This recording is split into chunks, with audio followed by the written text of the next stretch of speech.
कि रावण विद्वान था। ठीक है। परंतु रामायण में कोई प्रमाण नहीं। रामायण में इस बात का कोई प्रमाण नहीं है कि रावण विद्वान था। राजनीतिज्ञ को विद्वान कहा जा सकता है? बिल्कुल, विद्वान का अर्थ ये नहीं कि आप किसी एक विषय के विद्वान हैं। तो ये सब असत्य लिखा है क्या? रामायण में लोग बात बताते हैं कि रावण विद्वान था। ठीक है। परंतु रामायण में कोई प्रमाण नहीं।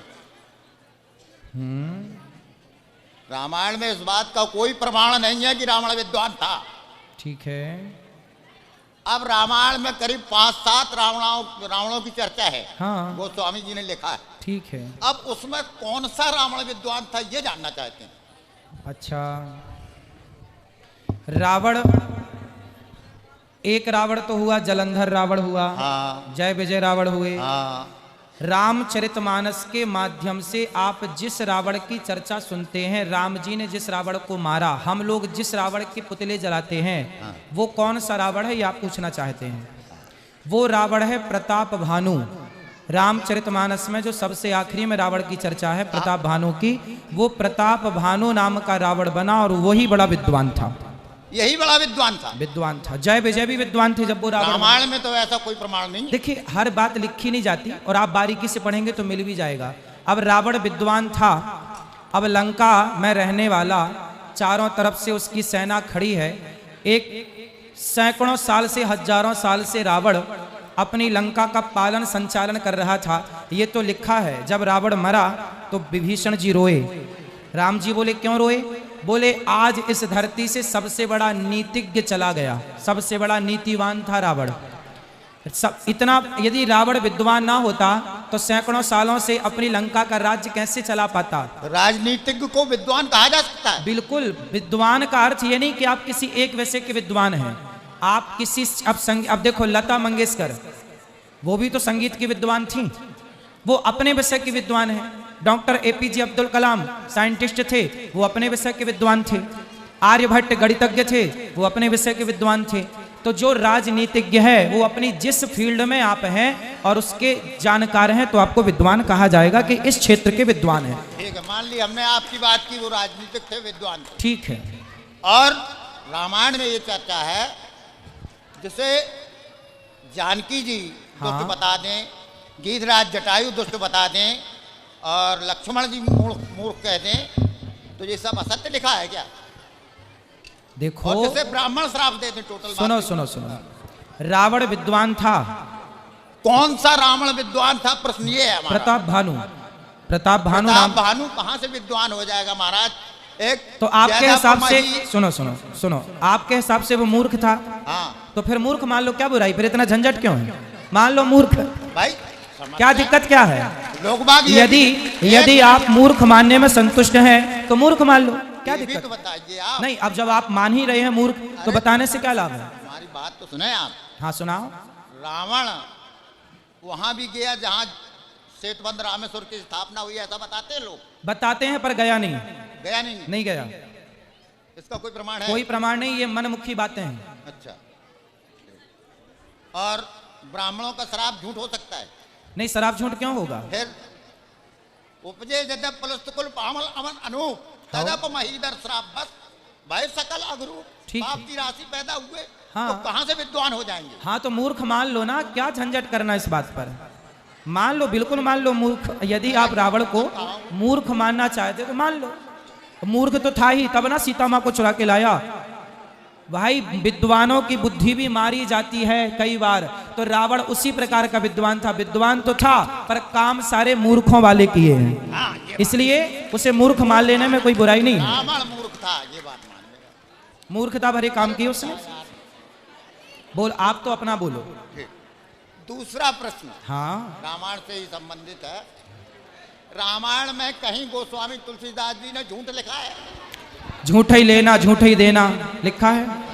दूसरी चीज, एक जगह झूठ कथन अंगद ने भी कहा है। हाँ। जब मधुबन भीतर सब आए, अंगद सम्मत मधुपल खाए। माइक पास। उधर रावण के दरबार में बोलने दो, जल्दी बोलने दो उनको। आप बोलिए, बोल रहे भैया, ठीक है। जल्दी करिए, सबको मौका मिले। हाँ, बहुत जल्दी करेंगे। हाँ, तो अंगद ने ये झूठ बोला क्या? हाँ। क्या झूठ बोला है? क्या? कि वो अभी तक सुग्रीव के पास नहीं गए। कौन? हनुमान। पूरा प्रसंग पढ़ना पड़ेगा ना सरकार उसके लिए। आप समय दें तो हम बताएं। बताओ, प्रश्न क्या है ये बताओ, प्रसंग ना बताओ। ये है कि अंगद ने रावण से ये कहा कि ते वह रहा लुकाए। हाँ, बगैर आदेश के उसने नगर जलाया, इस भय के कारण वो आज तक सुग्रीव के पास नहीं गया, कहीं छिपा हुआ है। और इधर कह रहे, अरे भाई अंगद जी उस समय टॉन्ट कस रहे हैं रावण को, तर्क कर रहे हैं कि तू कौन सा रावण है, हमारे हनुमान जी ने तो लंका जलाई, मुंह तक नहीं दिखाया। ये तो वो है कि मतलब याद दिला रहे हैं कि भाई हमारे हनुमान जी ने तुम्हारे घर में आकर तुम्हारी लंका जला दी, तब तुम क्या कर रहे थे। ये तो बातें हैं और बातें की गई अंगद जी के द्वारा। नहीं तो ये असत्य नहीं है। नहीं, असत्य नहीं है, असत्य नहीं है, ये कुछ भी असत्य नहीं कहा अंगद जी ने। चलो भाई, आपकी बात मान लो। हाँ, एक मिनट रुक जाओ यार, बहुत जल्दी कर लो सरकार, जल्दी कर लो। तीसरा प्रश्न क्या है ये बताओ। तीसरा प्रश्न। हाँ, शांत रहो, दादाजी बढ़िया सवाल कर रहे हैं, कोई बुराई नहीं है। बेटा बैठो, दादाजी बढ़िया सवाल कर रहे हैं, चुपचाप सुनो। बहुत सॉलिड में बोल रहे हैं हम। हाँ, बहुत सॉलिड बोलते हैं। हनुमान जी के पास गदा था। हाँ, और अस्त्र शस्त्र लोग इसलिए रखते हैं कि अपने जीवन की रक्षा कर सकें। माइक थोड़ा पास में लो। अस्त्र शस्त्र लोग इसीलिए रखते हैं कि अपने जीवन की रक्षा कर सकें। हाँ, तो हनुमान जी के सामने बड़ी विषम परिस्थितियां आई, जांग टेक कर घूम न गिरा, ठीक है। फिर भी उन्होंने अपना अस्त्र नहीं चलाया। क्यों? जहां जरूरत पड़ेगी अस्त्र चलाने की वहां अस्त्र चलाएंगे। जहां मुठिका से काम हो गया तो मुठिका एक महाकपि हनि रुद्र वमत धरनी ठनमनी, मुठिका से काम कर दिया। और रावण ने जब मुक्का मारा तो आप घुटेला हो गए, फिर आपको प्रयास नहीं करना था। अरे भैया, तो रावण भी बलवान था ना, दोनों का युद्ध भी तो हो, युद्ध का भी तो मजा लेना चाहिए। अब हम मारे और सामने वाला एक आध तो मारने का मौका दो उसको भी। यही तो युद्ध है। अरे ठीक है, लास्ट प्रश्न हाँ, आपका है। ठीक है। परसों हमने परसों आपने कथा में हाँ, लव एरिया प्रश्न कहा था, शब्द कहा था। Love area. हाँ। मलेरिया नहीं, लव एरिया। मलेरिया, लवेरिया। लवेरिया कहा था। हाँ, कहा था आपने। हाँ, पता नहीं, आप बताओ उसके पीछे आगे पीछे क्या पूछना है। पूछना ये है कि गोपिकाएं भगवान कृष्ण से प्यार करती थी या प्रेम? भगवान देखो, गोपियां तो प्रेम करती थी, प्रेम करती थी। प्रेम का ही पर्याय प्यार है। आपने भी प्यार शब्द का उच्चारण किया था। हाँ, तो प्यार करना कोई बुराई नहीं, मैं आपसे प्यार करता हूँ, उसमें क्या बुराई है। भाई प्यार करता हूँ, बुराई नहीं है। प्यार, एक मिनट, प्यार और प्रेम पर्याय है सरकार, परेशान ना हो। प्यार और प्रेम में कोई फर्क ही नहीं है। दो भाषा है, भाषा पर्यायवाची है। जैसे सूर्य कहो और भानु कह दो, पर्यायवाची हो गया। रवि कह दो, पर्यायवाची हो गया। प्यार है, लव है। आप अपनी पत्नी को आई लव यू बोलते हो कि नहीं? नहीं सुना? और हमने जो कथाएं सुन रखी हैं वो सत्यनारायण कथा नहीं थी। सत्यनारायण का अर्थ होता है सत्यनारायण। सत्य माने अविनाशी, जिसका नाश कभी ना हो, सच्चा भगवान, सच्चा साहिब। हम सत साहिब बोलते हैं उसको। और पहले उसको सत्यनारायण कहा करते थे। सत्यनारायण। नारायण का क्या अर्थ होता है कि जल के ऊपर विराजमान होने वाला परमात्मा। वो परमात्मा नारायण जो है ये कबीर देव है, कबीर साहब है, जो जल के ऊपर आके विराजमान होता है कमल के फूल पर। ये सत्यनारायण है, ये अविनाशी परमात्मा है। हम इसको सत साहब बोलते हैं, सत साहिब। जैसे साहब कहते हैं, साहब, ये फलाना साहब, ये मंत्री साहब, प्रधानमंत्री साहब। तो हम उसको बोलने में थोड़ा साहिब बोल देते हैं, बोलने में सुथरा सा लगे साहिब। नहीं तो ये सत साहब कहो, सत साहिब, सत साहब। एक ही बात है। तो सत्य साहेब यानी सत्यनारायण भगवान, सत्यनारायण, सत्य माने सच्चा, अविनाशी। तो हम जिनको सत्यनारायण मानकर उनकी कथा सुनते और सुनाते थे, वो सत्यनारायण नहीं थे, वे अविनाशी नहीं थे। जैसे विष्णु जी, श्री विष्णु जी, श्री ब्रह्मा जी, श्री शिव जी, ये नासवान थे। तो हमने अभी तक न तो सत्यनारायण का ज्ञान था और न ही सतलोक का। गीता जी अध्याय नंबर 18 के श्लोक नंबर 62 में कहा कि अर्जुन तू सर्वभाव से उस परमेश्वर की शरण में जा, उसकी कृपा से ही तू परम शांति को और सनातन परम धाम को प्राप्त होगा। उसी परमेश्वर की कृपा से सनातन परम धाम और परम शांति। जब तक जन्म मृत्यु है जीव को शांति नहीं हो सकती, क्योंकि इस पृथ्वी पर आप किसी भी जीव को देख लो, किसी को भी चैन नहीं है। हम राजा लोगों को ये समझते थे ये बड़े सुखी हैं, इन जैसा दुखी धरती पर इंसान नहीं। ये सत्कर मान लें। अब इनके बस की बात नहीं, ये राज ना करें क्योंकि इनके भाग में लिख रखा है, इसकी इनकी किस्मत है, पिछले पुण्य है। उन पुण्यों के प्रतिफल में उनको ये समस्या मिली हुई है। देखो, एक छोटे से परिवार का एक मुखिया होता है जिसमें 5-7 सदस्य होते हैं। उनकी व्यवस्था में वो कितना दुखी रहता है। किसी कोई बीमार हो गया, किसी के कपड़े लेने हैं, किसी की फीस भरनी है, फिर विवाह के योग्य हो गए, विवाह ना हुआ तो चिंता होगी, तो फिर आगे मनमाने और समस्या, पुत्र ना हुए उनका तो समस्या। तो कहने का भाव ये है, वो एक ही छोटे से परिवार के पोषण में रात को भी सपने में भी दुखी रहता है।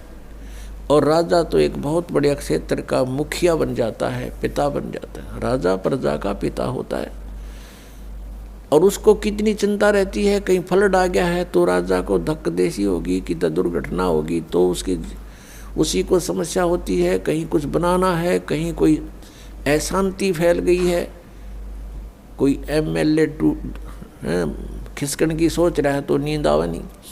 तो यहाँ कहते हैं परमात्मा कि यहाँ शांति नहीं किसी प्राणी को।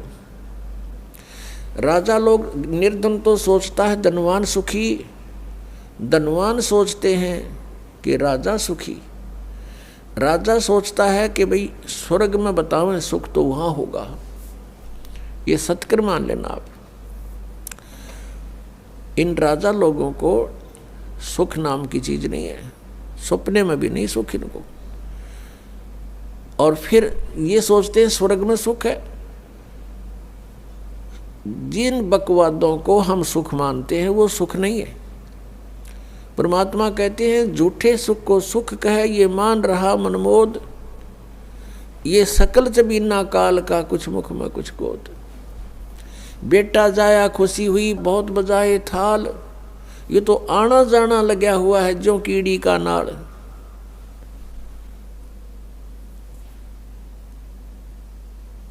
अब राजा सोचते हैं कि स्वर्ग में सुख होगा। अब स्वर्ग के देवता जो उनकी दुर्गति, उनके इतिहास पढ़कर देखो पुराणों में, कभी असुर और देवताओं का और सुर-असुरों का युद्ध हो गया, राक्षसों का। कभी देवता हार गए, कभी असुर हार गए। इंद्र जो स्वर्ग का राजा होता है गद्दी छोड़ भाग गया, असुरों ने कब्जा कर लिया स्वर्ग पर। वो कहीं जंगल में भूखा प्यासा भटक रहा है। और इंद्र सोचता है कि ब्रह्मा विष्णु महेश सुखी होंगे। ये 3 लोक के एक एक विभागीय मंत्री हैं। अब ये ब्रह्मा विष्णु महेश कितने सुखी हैं। श्री विष्णु जी के अवतार श्री कृष्ण जी, श्री रामचंद्र जी, श्री रामचंद्र के रूप में राजा दशरथ के घर जन्म जब श्री विष्णु जी का हुआ, युवा हुए, युवा होते विवाह हुआ, विवाह होते ही वनवास हुआ, वनवास से सीता का हरण हुआ, यानी उसकी पत्नी का रावण उठा ले गया, और फिर रावण के साथ युद्ध हुआ। पुण्यात्माओं, करोड़ों व्यक्ति मारे गए वहां पर। तब सीता की वापसी हुई। वापसी आने पर बड़ी खुशी बनाई, नगरी में दीप जलाए गए घी के। सीता के वापस, श्री राम के वापस आने पर, सीता लौटा लाने पर, और कुछ दिनों के बाद सीता जी का निष्कासन कर दिया श्री रामचंद्र जी ने स्वयं ही। किस बात पर के एक धोबी ने व्यंग कस दिया, वो अपनी पत्नी को धमका रहा था रात्रि के समय। वो किसी उस आपस में कहा सुनी होने से उस धोबी की पत्नी घर से बाहर चली गई थी कहीं अपने रिश्तेदारी में। फिर वो वापस लेकर आया तो उसको धमका रहा था कि मैं तुझे घर नहीं रखूंगा, तू 3 दिन कहाँ रही, मैं दशरथ के पुत्र जैसा नहीं हूं जो वहां पर 12 वर्ष तक रावण के पास रही, उसको फिर घर ले आया। उधर से श्री रामचंद्र जी राजा थे अयोध्या के। पहले राजा लोग अपनी प्रजा के दुख सुखों को स्वयं ही जाना करते थे, रात्रि के अंदर वेश बदल कर घूमा करते थे। ये बात जब देखा कि किस घर में की आवाज आ रही है, वहां खड़ा होकर सुना, तब उसने सुनने को मिला कि मैं उस राजा दशरथ के पुत्र रामचंद्र जैसा नहीं हूं जो रावण के पास उसकी पत्नी रही और उसको घर में रखे हुए है, तो सुबह निकल जाना यहाँ से। इस बात को सुनकर ही श्री रामचंद्र जी ने सीता जी को निष्कासित कर दिया, निकाल दिया घर से, कि नगरी के लोग मेरे ऊपर व्यंग कस रहे हैं और मैं ये बात नहीं सुन सकता। पुण्यात्माओं, जब सीता जी को रामचंद्र जी लाने लगे, रावण का वध करके लंका का राज्य विभीषण को देकर, तब श्री रामचंद्र जी ने कहा था कि मैं तेरी परीक्षा लूंगा और यदि परीक्षा में सफल होगी तो मैं ले चलूंगा, नहीं तो नहीं ले चलूंगा। मैं तुझे अग्नि में जलाऊंगा, यदि तू अग्नि में जल गई तो समझूं तेरी कि तू कलंकित थी, तू रावण को समर्पित हो चुकी थी, और यदि अग्नि में तू नहीं जली तो मैं निष्कलंक जानूंगा, तब तुझे ले चलूंगा। ऐसा ही किया गया, सीता को अग्नि में बैठा दिया और हजारों की संख्या में दर्शक थे, सीता जी नहीं जली और सब ने कहा कि भगवान निष्कलंक है, माई निष्कलंक है। और इतनी कठोर परीक्षा लेकर के वापस अपने घर लाया था, और फिर एक व्यक्ति के कहने से श्री रामचंद्र जी ने उसको निकाल दिया, अपनी पत्नी को। तो कहाँ गई वो उसका अपना जजमेंट?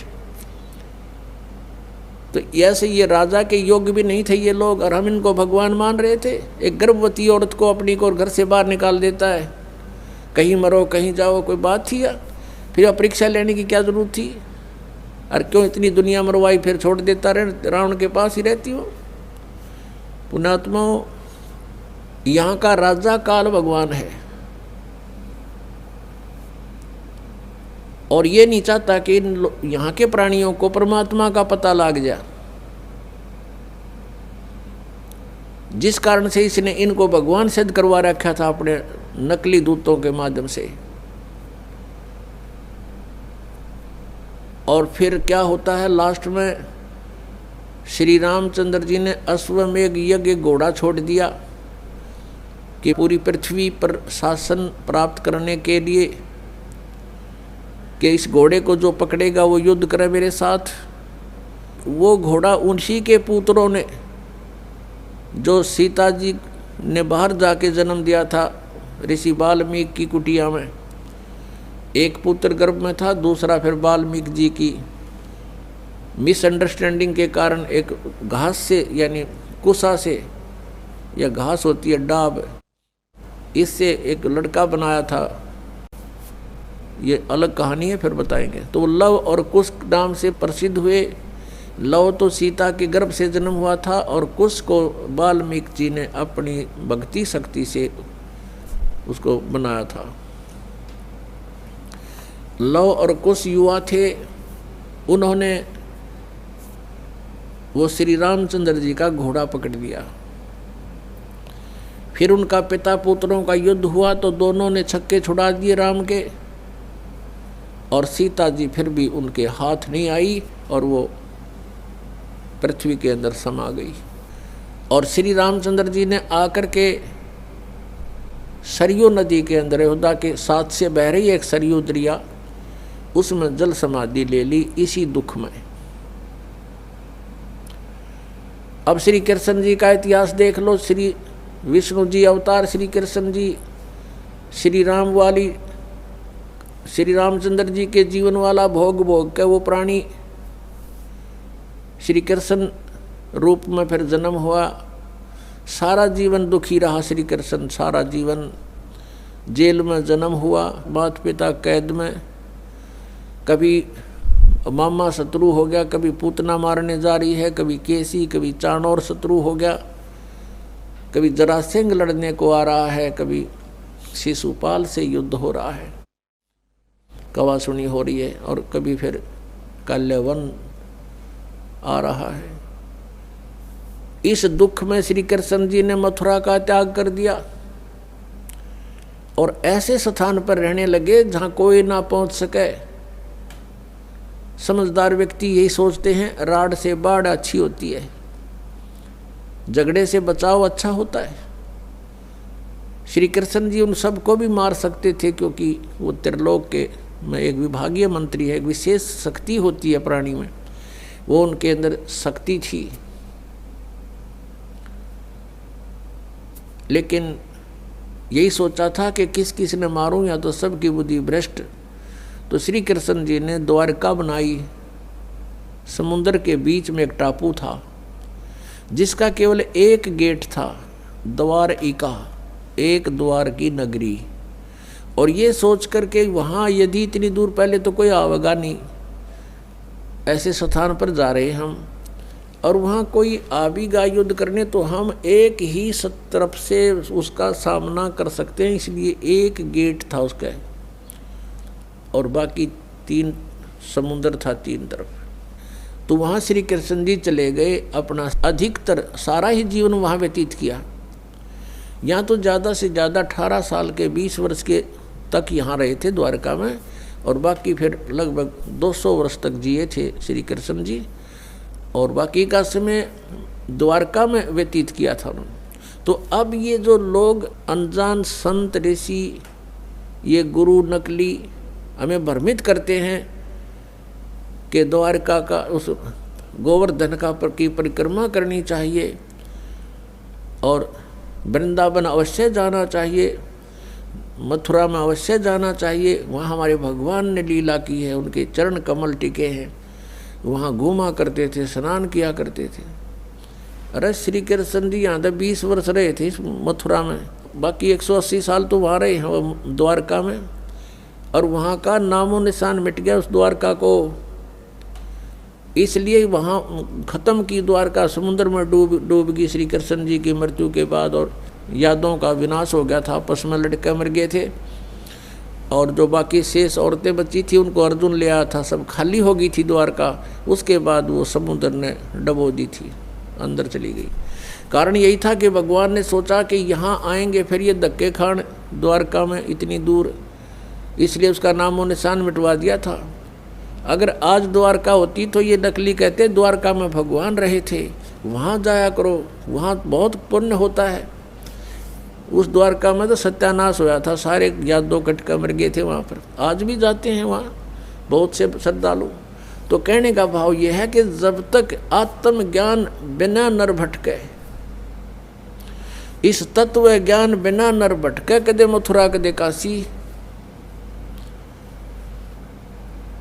फिर श्री कृष्ण जी का फिर कैसे अंत हुआ।